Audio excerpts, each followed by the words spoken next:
This tutorial is going to show you how to use the Chrome DevTools to see how your website responds to different window sizes. So whether you're on an iPhone or an iPad or some other tablet or your laptop, how does your website look? So we're actually going to use just this page. This is the Chrome DevTools documentation page, which shows you how to open up your DevTools. So I'm just going to right click and go to Inspect. And that's opened up my DevTools for me, which you can see the default shows me at Elements, and I can see the different elements on the page and the styling, and I even have my console drawer open.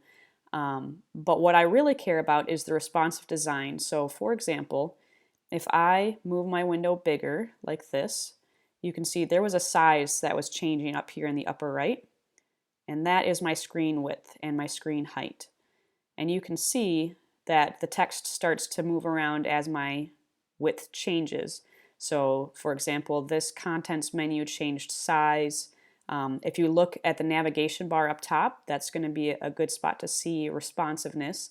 The smaller I get, I'm going to run out of room for this text. So if I get too small, it gives a little arrow that will slide over so I can see the full word. Or if I continue going smaller, it will eventually go into mobile mode where I get this hamburger icon that I can see the full menu again. Now, this is just responsive design. How does it change when my window is a different size? But sometimes you want to test a specific device size. And a way to do that is with this icon right here. So this is your device toolbar. And if I click on that, it's going to go to whatever device I was last looking at. And with this drop down, you can switch between, there's your top one is responsive. You can have a default list of devices that you can change, or you can add your own custom devices if you have something that you're commonly wanting to test. And if you click edit, you can see all of the devices that Google has available to you. And you can just check or uncheck the boxes next to the devices you want to be able to see, or you can add your own custom devices. So now that we have that open, let's check out responsive first.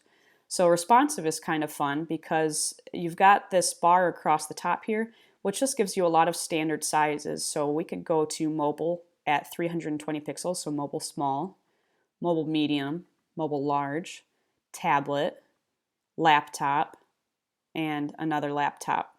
And this is for a 4000 4K display. So your responsive gives you a lot of different options to start playing with.